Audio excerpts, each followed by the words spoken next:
In front of me is Lenovo Tab P11, and let me show you how to activate demo mode on this device.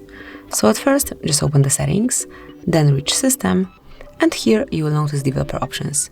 If you cannot find Developer Options under System, just take a look at our tutorial on how to unlock Developer Mode and then smoothly click to enter.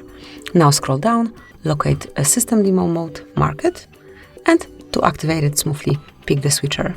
Then you can also make it visible by clicking on Show Demo Mode. And that's it. As you can see, the changes even are active, even visible in the status bar. Then you can switch it out the same way. So this is it. This is how you can activate demo mode. If you want to turn it off, just unmark the switcher and it's no longer active. So this is it. That will be all. Thank you for watching. Please subscribe our channel and leave the thumbs up.